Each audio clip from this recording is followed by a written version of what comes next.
தமிழ்நாட்டில் காதல் என்பதும் ஒரு அரசியலுக்கான பேசுபடு பொருளாக மாறியிருக்கு. நாடக காதல் என்கிற பெயரிலே அதையும் அரசியலாக்கி அல்லது வணிகமாக்கி ஆதாயம் தேட பார்க்கிறார்கள். என் பெயரை சொல்லியும் பிழைக்கிறார்கள். பிழைத்து விட்டு போகட்டும் என்று நான் அதை கண்டுகொள்ளவில்லை. அறிவியலை பாடம் எடுத்து சொல்லித்தர முடியும், கணக்கை பாடம் எடுத்து சொல்லித்தர முடியும். அதற்கெல்லாம் ஆசிரியர்கள் உண்டு. காதலுக்கு ஆசிரியர்கள் கிடையாது. அது யாரோ சொல்லி டிஷர்ட் போட்டால், ஜீன்ஸ் போட்டால், கூலிங் கிளாஸ் போட்டால் பெண்கள் மயங்கி விடுவார்கள். அந்த டிஷர்ட் போட்டவன் பின்னாலேயே பெண்கள் போய் விடுவார்கள். நாடகம் செய்தெல்லாம் யாரையும் ஏமாற்றி விட முடியாது. நாம் பெற்ற பிள்ளைகளையே நாம் குறைத்து மதிப்பிடுவதாக ஆகிவிடும், இழிவு செய்வதாக ஆகிவிடும். பெண்களை, நம் வீட்டு பிள்ளைகளை, பெண் பிள்ளைகளை அது கொச்சைப்படுத்துகிற ஒன்று. தமிழ்நாட்டில் காதல் என்பதும் ஒரு அரசியலுக்கான பேசுபடு பொருளாக மாறியிருக்கிறது.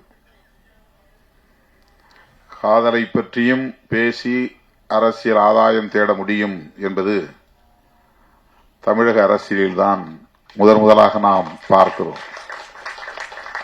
அரசியல் ஆதாயத்திற்கு காதலையும் பயன்படுத்துவது, அதையும் ஒரு மூலதனமாக மாற்றிக்கொள்வது. ஒருபடி அரசியல்வாதியை தாண்டி சினிமா துறையிலே இருப்பவர்களும் கூட நாடக காதல் என்கிற பெயரிலே அதையும் அரசியலாக்கி அல்லது வணிகமாக்கி ஆதாயம் தேட பார்க்கிறார்கள். அவர்கள் அரசியல்வாதியிடமும் கெட்டிக்காரர்கள். அரசியல்வாதிகளையும் தூக்கி சாப்பிடக்கூடிய அளவுக்கு கெட்டிக்காரர்களாக இருக்கிறார்கள். என் பெயரை சொல்லியும் பிழைக்கிறார்கள். பிழைத்து விட்டு போகட்டும் என்று நான் அதை கண்டுகொள்ளவில்லை. எனக்கும் அதற்கும் அவர்கள் சொல்லுகிற பொருளுக்கும் சம்பந்தமே கிடையாது. என் பெயரை சொல்லி ஒரு படம் தயார் பண்ணி அதிலே வணிகம் செய்ய முடியும் என்கிற அளவுக்கு நான் ஒரு மூலதன பொருளாக இருக்கிறேன் அவர்களுக்கு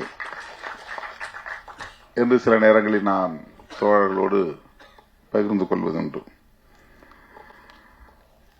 காதல் என்பது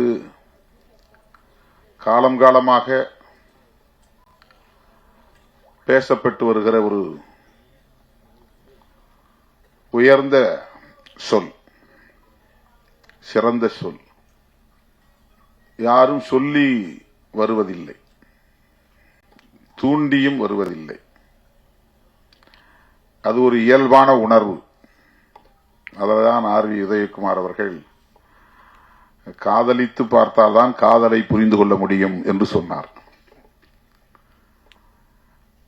பாடம் எடுத்து புரிந்து கொள்ள முடியாது. அறிவியலை பாடம் எடுத்து சொல்லித்தர முடியும், கணக்கை பாடம் எடுத்து சொல்லித்தர முடியும். அதற்கெல்லாம் ஆசிரியர்கள் உண்டு. காதலுக்கு ஆசிரியர்கள் கிடையாது.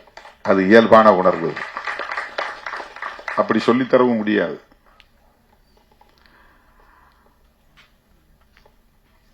எல்லா உயிரினத்திலும் இருக்கிறது. ஆண்கள், பெண், மனித குலத்தில் மட்டுமல்ல, உயிரினங்களுக்கு இருக்கிற ஒரு பொதுவான உணர்வு அது. அது உலகம் தழுவிய ஒரு பொது உணர்வு. எல்லா உயிரினத்துக்கும் பொதுவான உணர்வு அது. அது மனுஷனுக்கு மட்டும்தான் இருக்குங்கிறது கிடையாது. அதனை ஏதோ திட்டமிட்டு யாரோ சொல்லி டிஷர்ட் போட்டால், ஜீன்ஸ் போட்டால், கூலிங் கிளாஸ் போட்டால் பெண்கள் மயங்கி விடுவார்கள். அந்த டிஷர்ட் போட்டவன் பின்னாலேயே பெண்கள் போய் விடுவார்கள் என்பதை போன்ற ஒரு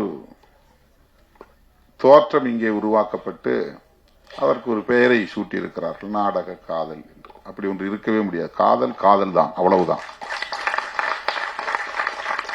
இன்னொன்று அப்படி ஒன்று இல்லை, அப்படி ஒன்று இருக்க முடியாது.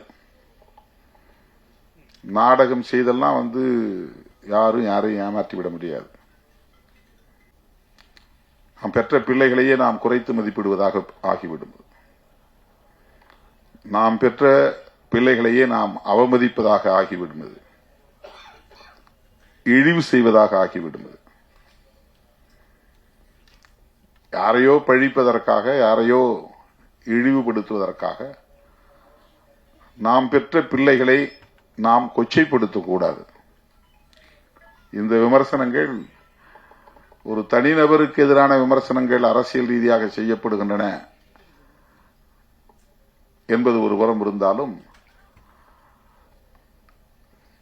பெண்களை, நம் வீட்டு பிள்ளைகளை, பெண் பிள்ளைகளை அது கொச்சைப்படுத்துகிற ஒன்று. காதல் என்பது இயல்பானது என்றால் இயற்கையானது என்று பொருள். இயல்பு என்றால் இயற்கை என்றுதான் பொருள். அது ஒரு இயற்கையான உணர்வு. அது வலிந்து உருவாக்க முடியாது. ஒருவர் சொல்லி இன்னொருவர் அதை செய்யவும் முடியாது. ஆகவே திரைப்படங்களாக இருந்தாலும் சரி, நாவல் எழுதுவதாக இருந்தாலும் சரி, எந்த படைப்பாக இருந்தாலும் சரி, தவறான ஒரு தோற்றத்தை உருவாக்கக்கூடாது. இதுதான் என்னுடைய கருத்து, என்னுடைய வேண்டுகோள்.